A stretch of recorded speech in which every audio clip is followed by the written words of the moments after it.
Let's advance your English fluency by learning some useful phrasal verbs and expressions that you can use in professional situations, and you will practice your accent at the same time.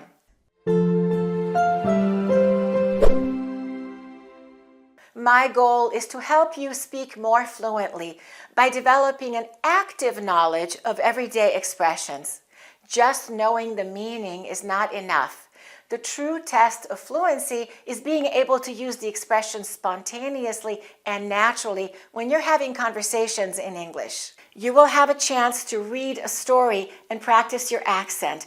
The story contains all of the expressions that you will learn in this video. I will pause to give you a chance to repeat after me. You will practice linking, connecting words together so that they sound natural, and stressing some words and reducing others. It's a wonderful exercise to practice your accent so that you can sound natural. First, let's test your knowledge of the expressions.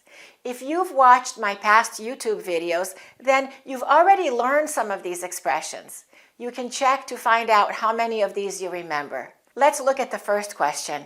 If I want to ask someone, what kind of impression did I make at the interview? Or what kind of impression did I make at the meeting? I can say, how did I come across? How did I come along? How did I come around? How did I come on? What's the correct answer? The correct answer is to come across. The way you come across is the way you are perceived, the kind of impression you make. You can say, I wonder how I came across in the job interview. Or, how did I come across at the meeting? And you can say, you came across as. For example, you came across as very confident. Or, he came across as very knowledgeable. Or, he came across as insecure. How do you want to come across when you first meet people? Which phrasal verb means to persuade someone to agree with something? It's a phrasal verb with the word bring. For example, if I want to say, I persuaded her to agree with me, what can I say? I brought her along to my point of view. I brought her on to my point of view. I brought her around to my point of view. What do you think? The correct answer is, I brought her around to my point of view.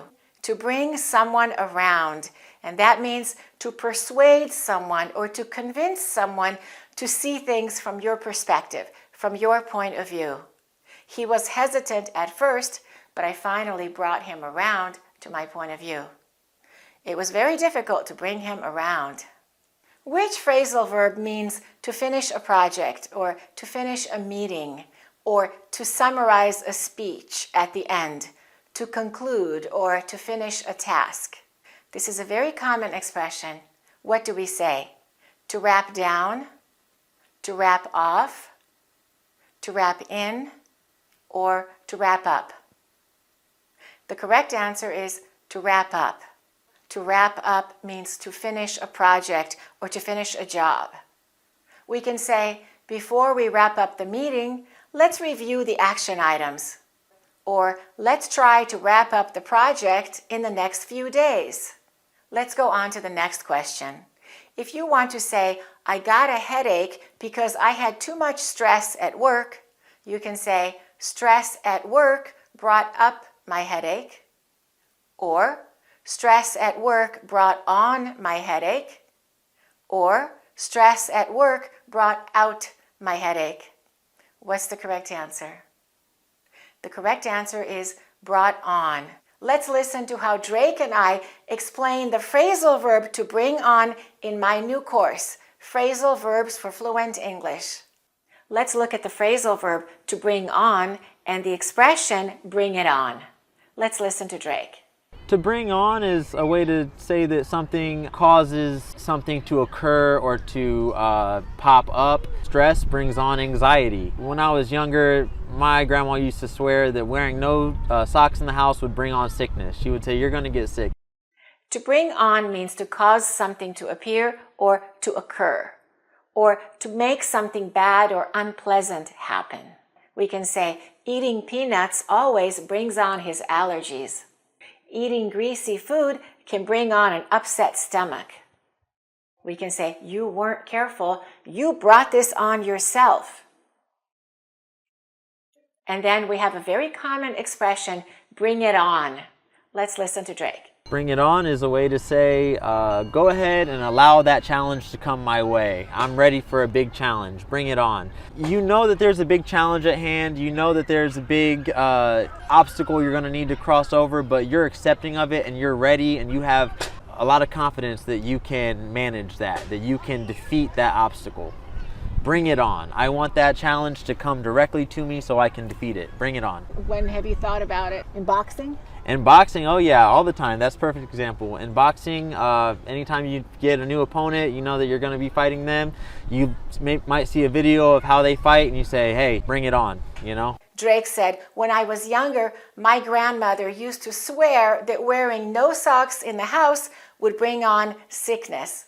Did your mother say the same thing? Make sure that you get the free PDF of a list of phrasal verbs with bring. You can click on the link below and the PDF will be emailed to you. There are many sample sentences so that you can practice using the phrasal verbs in different contexts. We can email it to you if you just click on the link below. There are 21 video lessons included in the course, plus a lot of downloadable exercises and downloadable audio. And you can get a free PDF of lesson number 1 by clicking on the link below.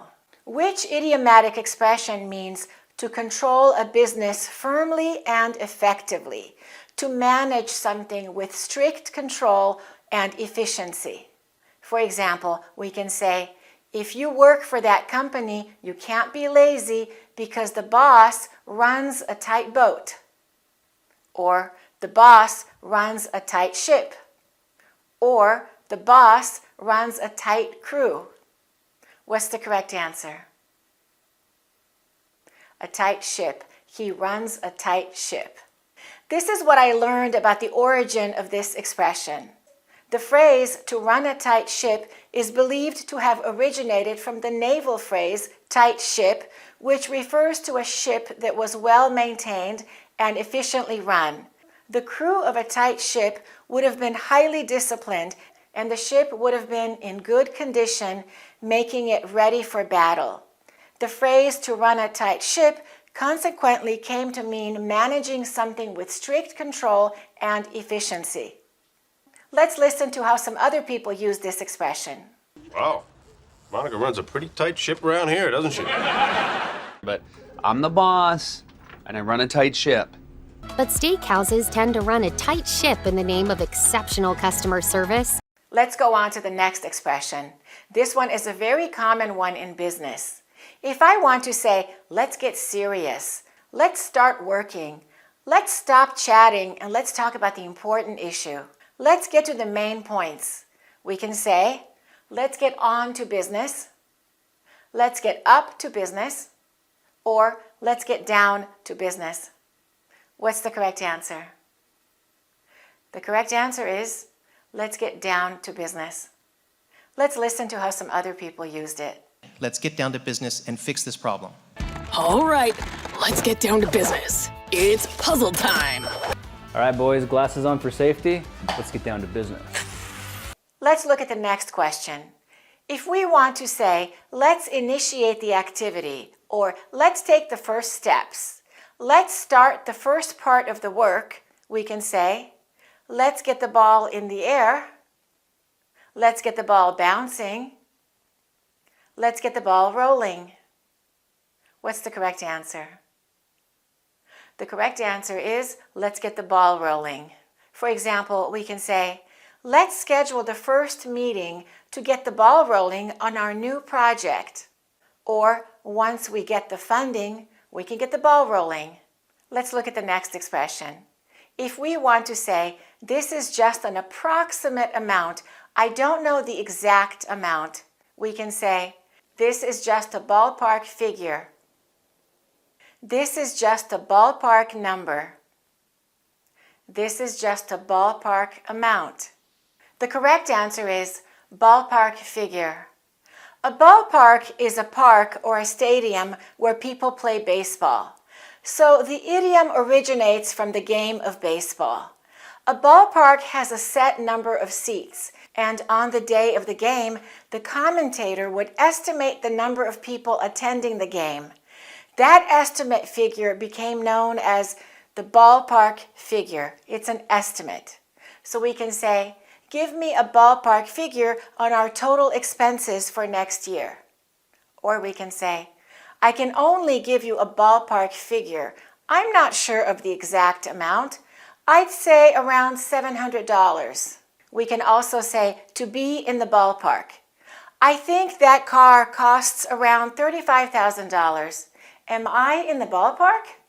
Let's listen to how some other people used it. But I've had somewhere in the ballpark of 30 and 50 jobs. We're now talking about somewhere in the ballpark of about 400,000 people per year. Just give me a ballpark figure. So do you have any idea, like a ballpark figure of what someone could expect to pay? And you should know the next one if you have been following my video series of vocabulary from the newspaper. Which expression means to make a deal more attractive by adding something extra, by giving something extra? What do we say? To soften the deal, to flavor the deal, to sweeten the deal, or to spice the deal? What's the correct answer? The correct answer is to sweeten the deal. We can say, to sweeten the deal, we are offering a free gift with every purchase. The landlord sweetened the deal by reducing the monthly rent. Let's go on to the next question. Which expression means to increase or to rise significantly? Instead of saying costs of construction materials have increased a lot, we can say costs of construction materials have gone through the roof, through the ceiling, or through the sky. What's the correct answer? The correct answer is through the roof. For example, we can say, after the singer performed on the show, ticket sales went through the roof. Or the company's profits have gone through the roof. Or the temperature today is going through the roof. Let's go on to the next question. Which phrasal verb means to resign or to quit from an important position? To leave your job. What do we say? To walk down, to step down, to sit down, or to get down? What's the correct answer? The correct answer is to step down. We can say the CEO stepped down last week without giving a reason for his resignation. Or he decided to step down as mayor when people found out about the scandal. Which idiomatic expression means to have many different types of roles and responsibilities within the same job, the same position? What do we say? To wear many jackets? To wear many shoes? To wear many hats? Or to wear many shirts? What's the correct answer? The correct answer is to wear many hats. For example, we can say, as a small business owner, I have to wear many hats and do everything from sales to accounting to marketing. I wear many hats. Or we can say, being a parent requires you to wear many hats, from nurse to teacher to coach. Which idiomatic expression means to tell someone the latest information, to update someone? What do we say? To bring someone up to speed, to bring someone up to current level, to bring someone up to now. The correct answer is to bring someone up to speed. For example, we can say, I was on vacation last week. Can you please bring me up to speed on what happened at the office? Or, I'm sorry I'm late. Can you bring me up to speed on what I missed? We'll have a quick meeting to bring everyone up to speed on the latest developments. Which expression means to contribute something of value to a job, or to a discussion, or to a project? To have a useful skill that benefits the company, what do we say? To bring something to the room, to bring something to the table, or to bring something to the door. What's the correct answer? The correct answer is to bring something to the table. For example, we can say, we hired him because he brings a lot to the table. We can say, he brings strong leadership skills to the table. We can ask, what does he bring to the table? And that means, how is this employee useful to us? People also use it for relationships. For example, we can say, why are you with that person? What does he bring to the table? Or what does she bring to the table?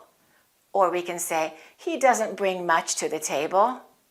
She's beautiful, but what else does she bring to the table? Which expression can we use to express that a person or a company has a lot of money to pay for something, to have abundant financial resources, especially when it's an investor? What do we say? To have many pockets, to have big pockets, or to have deep pockets? What's the correct answer? The correct answer is to have deep pockets. And we can use deep pockets this way. They're looking for someone with deep pockets to pay for the research. Let's ask him for help. He has deep pockets.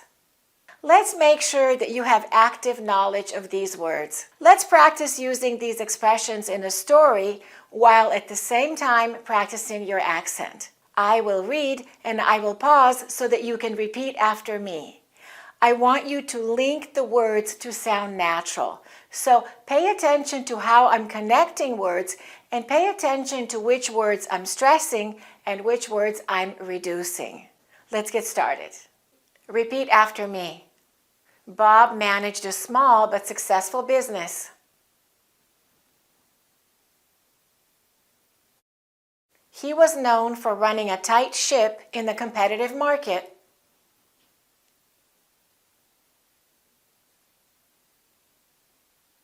He wore many hats, handling marketing, finances, and client relations. One day, Bob received a call from a renowned investor, Mr. Johnson.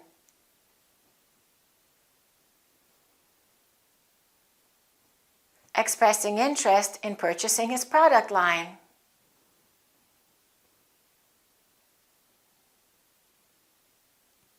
Let's link expressing interest. Product line, we stress product, not line, because it's a compound noun. Product line. Let's say that part again. Expressing interest in purchasing his product line.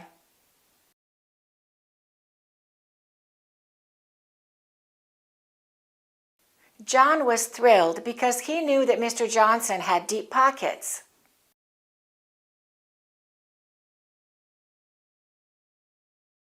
John quickly got the ball rolling to prepare a proposal. Determined to bring Mr. Johnson around to his vision,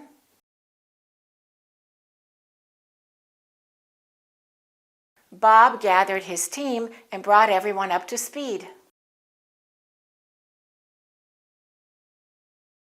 And let's link brought and everyone. Repeat, brought everyone. Brought everyone up to speed on this new opportunity. They quickly got down to business and prepared a presentation.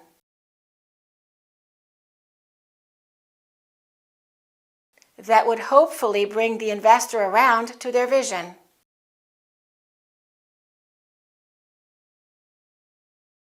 They wanted to include a special offer that could sweeten the deal.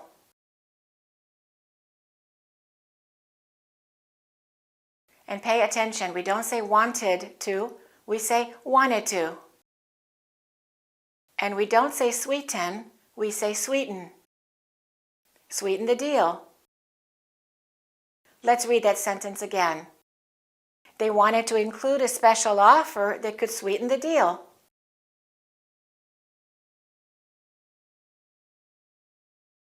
They couldn't decide on the specific dollar amount.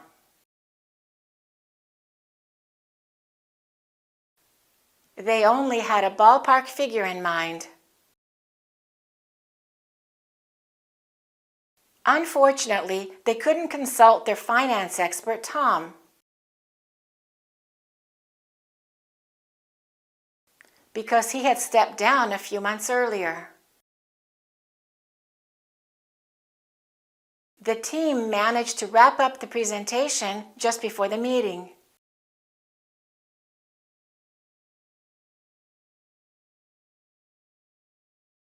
During the meeting, Bob came across as confident and well-prepared.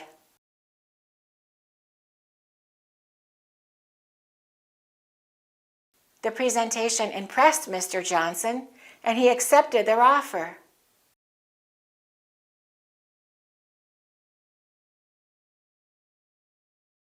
The team's morale went through the roof with this unexpected turn of events.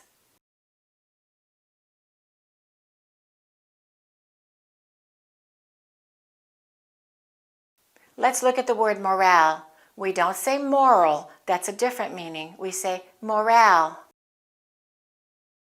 And let's link turn of events. Turn of events. Let's read that again. The team's morale went through the roof with this unexpected turn of events. I suggest that you read this story 2 or 3 more times. Rewind this video and read again. That way you can keep practicing your accent and at the same time trying to memorize these expressions. And of course, then make your own sentences. And don't forget to buy my new online course, Phrasal Verbs for Fluent English. You will learn a lot in this course. There are so many useful phrasal verbs in this course. Plus, all of the video content is downloadable in audio format, so you can listen even when you're not online. Also, there are downloadable PDFs of all of the exercises, all of the definitions, and all of the sample sentences. There are almost 1,000 sample sentences for you to repeat. You can listen and you can repeat after me. Plus, there are downloadable scripts of Drake's speech and of his wonderful explanations. There's a lot to learn in this course, Phrasal Verbs for Fluent English. You can go to accurateenglish.com to get the course. Thanks for watching and keep practicing your English.